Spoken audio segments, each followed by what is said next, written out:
Hello, everybody. I'm Bob226, aka Josiah.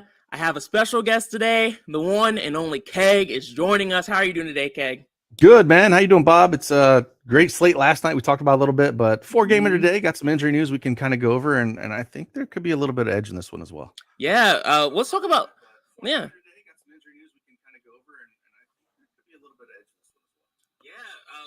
I had the. I was getting confused. I had the YouTube. Oh yeah, if you video have that still going with the delay, that'll screw in you the up in the head. background. I was like, Kegger, you said that already. Did you know Right? that? Yeah, you got to turn that one on. Hey, let's talk about yesterday a little bit because Sure. DFS Army in general crushed. You and I crushed. Right. Our cores were on point. Paul George was only 7% owned Right. on DraftKings last night. He was a core for me. He was a core for you too, right? Yep. I had him as core as well on Yeah. DraftKings. And what kind of got you on Paul George? Well, we knew that Kawhi Leonard, that whole thing. Don't get me in the tangent on that, man, with the whole rest thing and all that. But him being out, Wall being out, and it's just. Houston Rockets pace. We know he can smash. We knew Embiid was out, so Harden was going to be popular when we knew there's other pieces that were cheaper that could score there. So it was like one of those things where there was other high-priced pieces. Simmons was out, so people were on Durant and Irving. So it's one of those things you kind of look at it as a whole and see where the ownership was going to go on the high-priced guys. And Paul George was not being talked around anywhere, and we knew he had massive upside. Yep. And I think that's where you look at let's hedge and get heavier on something like that. Now, I thought he'd be higher than 7%. I had no idea he'd do that. I saw him, I was like, whoa. I was shocked and I was scared. I was like, what did I miss? Yeah.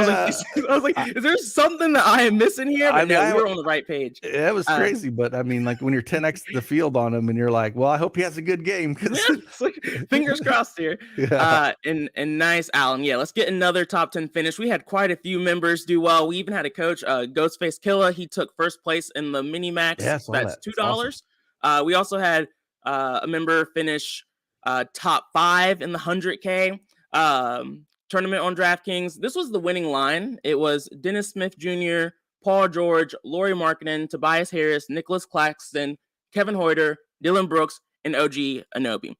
We were on all of these guys. Definitely, I think Tobias Harris was one that you boosted once Joel Embiid was out. Right.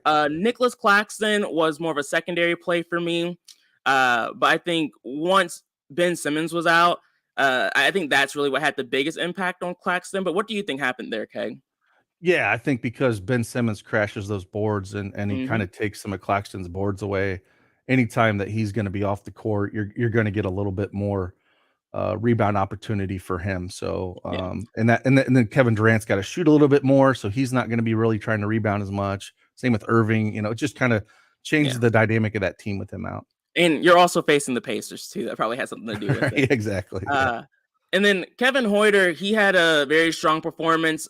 He was also a secondary play for me yesterday, but I think Fox going down definitely helped him a good bit too. A bunch. I don't think he probably would have been in this winning lineup, honestly, if Fox didn't go down, just because he's not. I mean, you got Keegan Murray there and Sabonis. He is like the fourth or fifth option on that team. So it's not like somebody you would play in. You'd have him in your pool because of price, but you wouldn't be like shoving him in a main lineup or 3-max. And that's where opportunity luck comes in, where Fox goes down and you're like, good, I got a little bit of them, and opportunity comes, and that happens sometimes. And he was only like 7-8% owned too, so that you were matching the field by having that small amount of exposure. You weren't going massive on him, and it just kind of worked out. Yep. And then once we got the Bane news that Bane was going to be out, Brooks made sense. He didn't really crush. I think he was just a last fill-in piece that kind of worked out in that line. And then OJ Anunoby, he absolutely smashed. And we talked about this on the pre-lock show as well, where if a starter for the Raptors are out, the usage rate that those other starters get, they absolutely smash. It's pretty consistent. So something that I recommend is definitely joining that pre-lock show. We touched on a lot of these players on that show.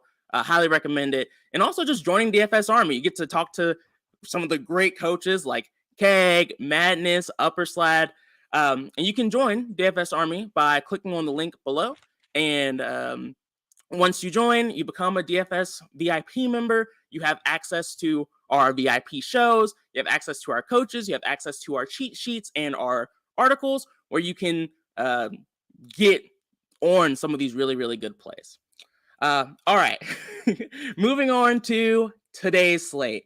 Overall, how are you feeling about this one, man? For a 4-gamer, I think it's got some opportunity. There's times where, 4-gamers are kind of rough because we don't have any value. And I think with some of the injury news that we have with, DeAndre Ayton being a big one with Phoenix, we have a couple cheap pieces that we can look there.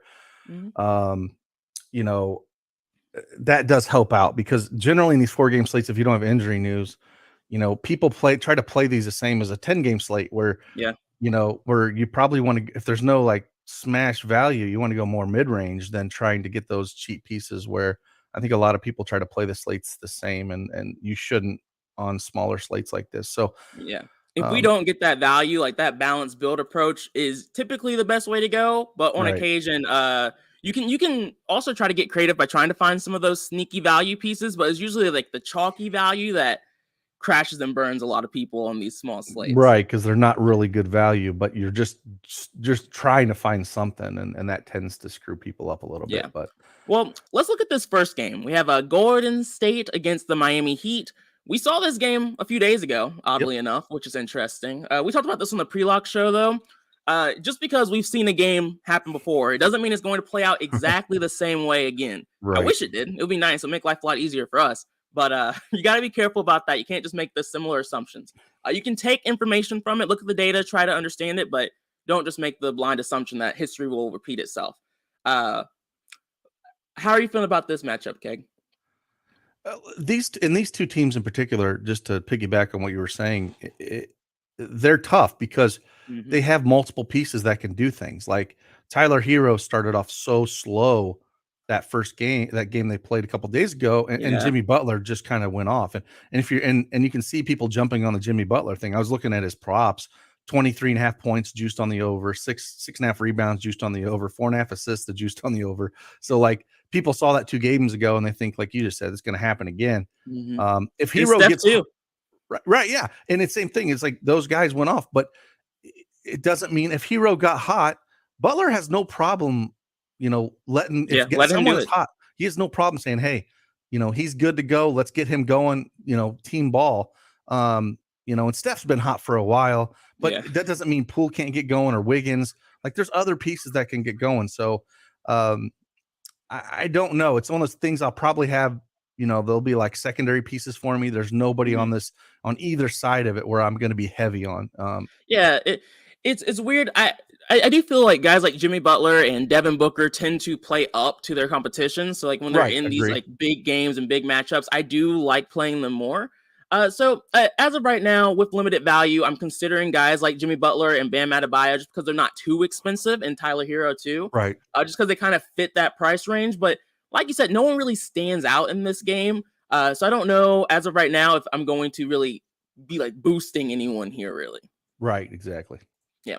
We'll see. Hopefully we get some news later, though, that will make this game a little bit more interesting. It looks like more of a fun watch than like a game we really target. Exactly. More of a good basketball game to watch, but not something I'm, definitely first glance, there's no core plays for me coming out of that game. Maybe just like 1 or 2 plays, but no one that you're really trying to force. Exactly. And really this entire slate, the spread is pretty small. So like really we could be in for some good basketball today. Fingers crossed. All right, moving on. Nets versus the Bulls. The Nets played last night. This situation could get a little crazy. This is a back-to-back for them. Ben Simmons didn't play yesterday. Right. But he should play today. Yesterday we had Joe Harris start.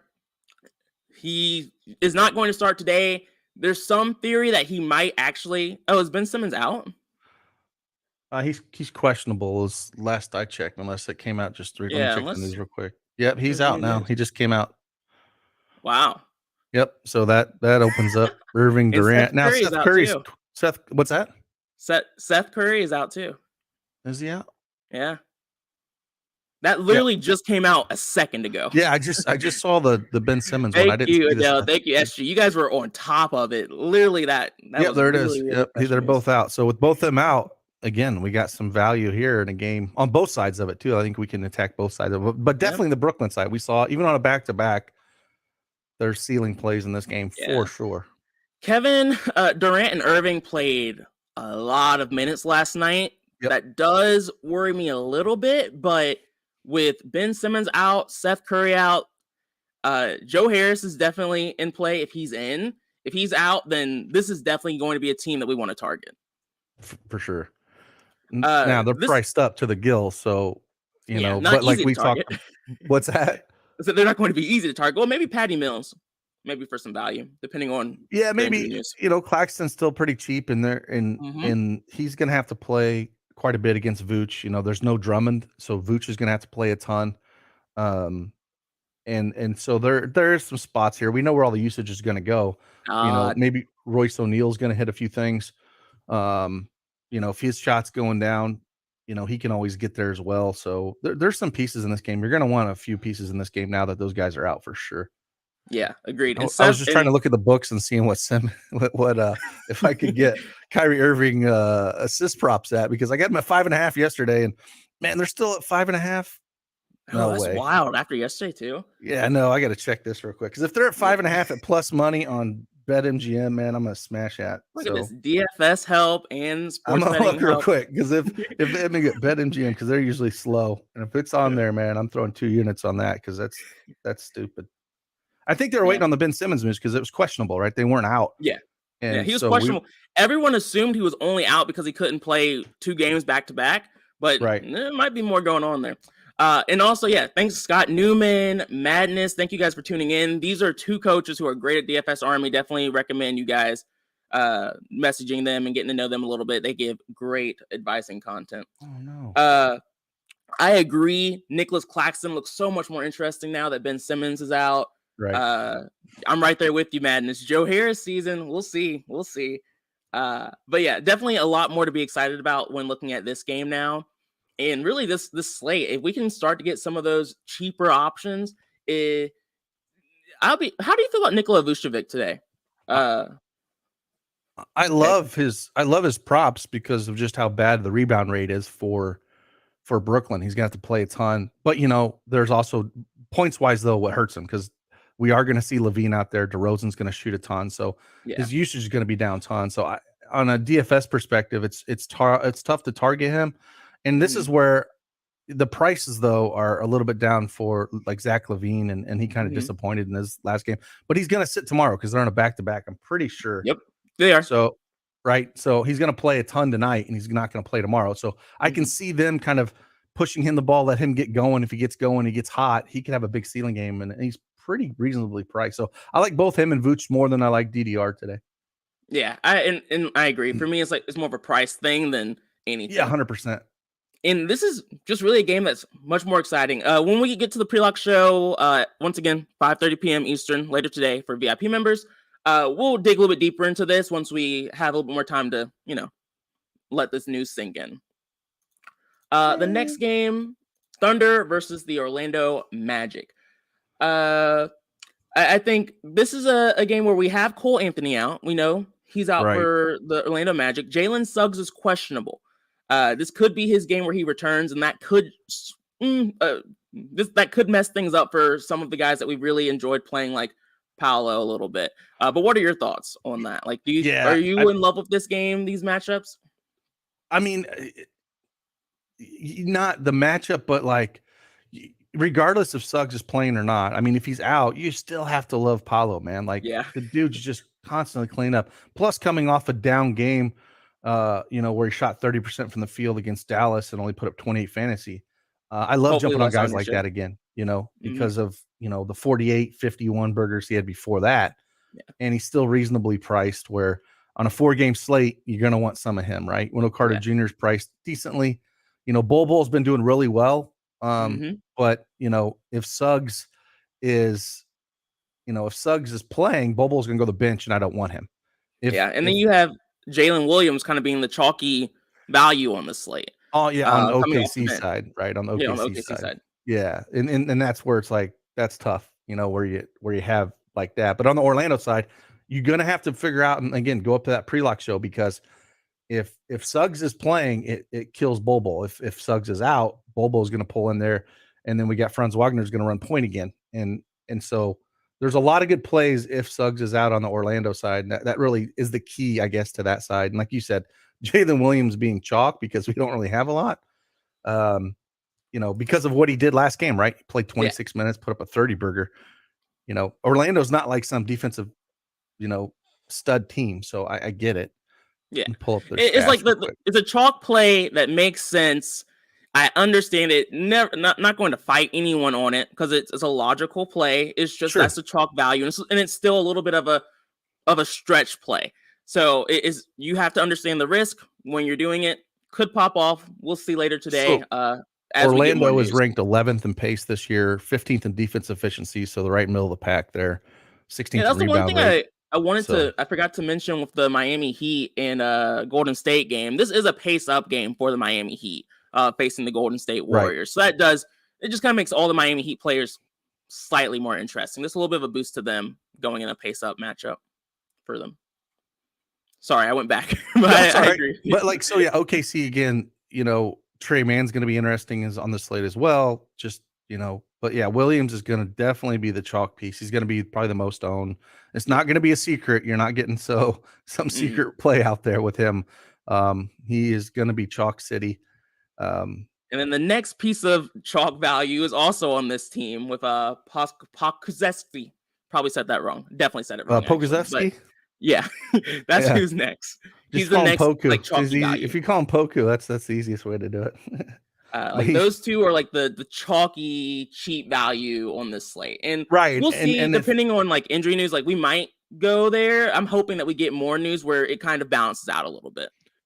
Yeah, but that's basically where you're going, and having they're 2.5 point favorites against Orlando right here, 109.5 team total. So, it's just a spot where you can definitely look at these guys on this team, and they're all priced cheap, and that's the thing. Besides SGA, you're going to have a lot of chalk value out of OKC right now. So again, I think we can get different a little bit in that Phoenix game because people are going to go here, but just keep that in mind. Yeah, and Dustin, definitely some love for Wendell Carter. It's just the center position. You kind of end up loving everybody. You can make an argument for a lot of the centers. So he's in a really, really good spot. But I'm not sure where he ranks on my list of centers yet. Do you have any strong feelings there? You agree? No, it's the same kind of thing. It's like definitely gonna be my pool. But it's like I think that there's some different centers I would rather look at. He's kind of if there's not a ton of value, he's great priced. But I would want to see again, it all matters with Suggs. If Suggs is playing, I might like him a little bit more because he's gonna be playing center. If he's not gonna if Suggs is in. I'm sorry, Suggs is out and Bobo's playing center. I might not like him as much. So something to keep an eye on for sure. And then of course we talked about SGA. He's in a smash spot. He's been crushing without Giddey in the line. No concerns playing him at all here. Nope. Okay. Last game, we've been speeding through this. We could have slowed down a little bit. The Suns against the Timberwolves.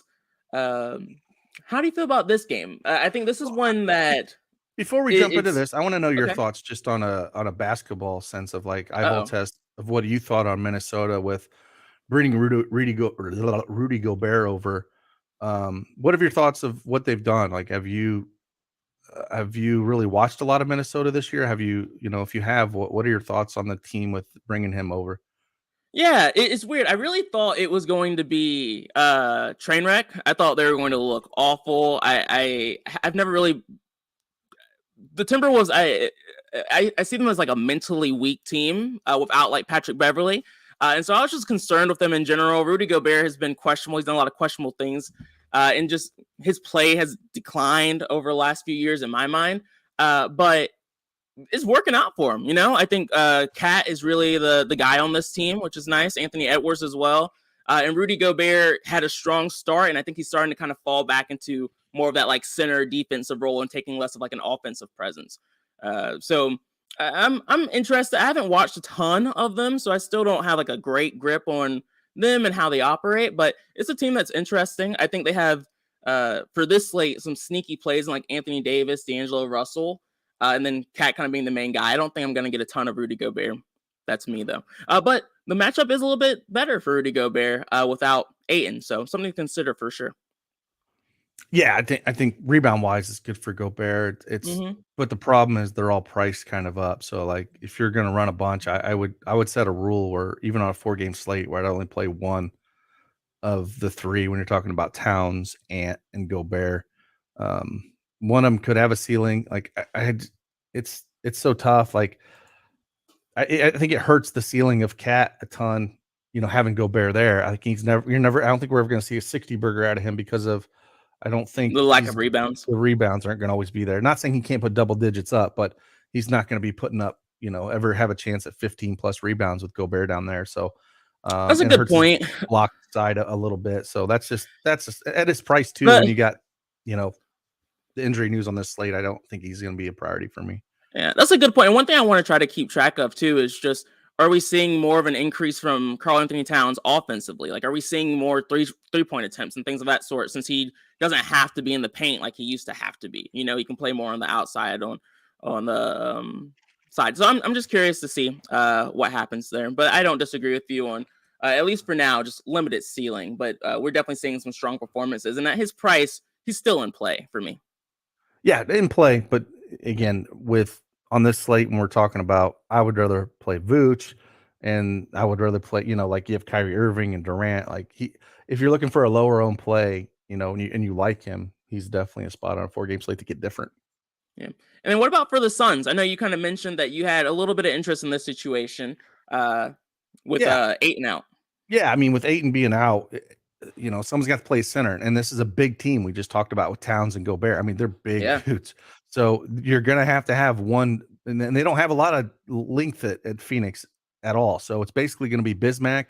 I probably see him getting the start. He could get in foul trouble. And Jock Landale, he played for the Spurs a little bit. If you watched any of his tape, played some. He can put a fantasy point up per minute. And if Bismack got in trouble, he's kind of a guy that's interesting. So those two guys, they're not cheap though. It's not like we're getting, and that's why they're not cheap. So I'm curious where the ownership will play out as the day goes through. But those guys, I always like to give everyone a little bit of a warning that the ownership on the domination station right now, it's still early. It's going to change dramatically as the day continues. Yeah, so this early, don't think about a lot of the numbers. No, not at all. And then so the thing is like, they could split the minutes down the middle and be like 24-24, or maybe one of them gets hot and, Bismack starts, gets uber chalk and, plays 15 minutes in foul trouble. And then we see, 20 plus almost 30 minutes out of Landale. So something to keep in mind. And again, they're going to need the size against them. They have no choice because there's nobody really on that team. They're very guard heavy. Yep. They have to have it. I mean, and Torrey Craig is even questionable. And so like, he's like the other big guy they'd have, and he's not really a big guy, but he plays some of the 4 for them. Yeah. If Torrey Craig goes down, you might even see like a Dario Saric appearance. I think I saw somewhere it'd be like the first time in over a year he would crack the rotation. I love that guy, but like, he hadn't played in forever. So yeah, it's definitely, I would love for this game to get a little bit more interesting from a DFS standpoint, but there's just on this slate in particular, the vast majority of players are priced appropriately. Definitely when it comes to the starters on a lot of these teams. So we're stretching and hoping for some value. If not, this slate's really going to, for me, become more of like a balanced build approach with half of my lines being where I'm playing a lot of the cheap value, and then the other half I'm going to try to keep more of a balanced approach where I'm not getting as cute. But what about you for you, Keg? Any like last statements about this slate? Any overall strategies for you? I think I want to touch on real quick before we get out of here, just because I see a lot of the questions and when it comes to 20 max, right? And so I just want to talk about that real quick. So you see a lot of questions about 20 max and what should you do in that, and there's no right way. So first off, just what I'm saying is not the right way. I'm just kind of give you advice of how I see it and how I play them, because it's like there's no right way to do any of this. It's just how you feel. So like on 20 game slates in particular, a 4-gamer compared to say 11 gamer, on a 4-gamer, I might lock in 3 to 4 players on a 20 max, because there's less players. Like I'm trying to figure out who's going to be on there and just accept what's going to happen and try to get those combos right. On a 10 or 11 game slate, I'm only lock in 1 or 2 players, or might just go 80% on them, because there's a lot. it's just way harder to say those guys are going to be in the optimal. And so when you're playing those, I adjust, every slate is different. And I guess that's the big takeaway is don't try to play, these 20 maxes identical depending on the slate size. Or, like yesterday, we had a bunch of news come in. I told you I only played 20 lineups because I had so much going on, where you just see obvious value and you're just like, okay, lock. And if one doesn't get there, they don't get there. It's not the end of the world, but that's how I like to play. I don't want to play everybody, so yeah. Like you're playing to win. Like for me, I'm not big on locking in guys because I have trust issues. But I'm right there with you. Like on a small slate and even on some of the larger ones too, I don't have like a general rule of thumb that I do every day. For me, I treat every slate differently. And I like on a slate like this, and people literally see what I do on the pre-lock show. I typically have like 3 to 4 guys who are like 80% or more.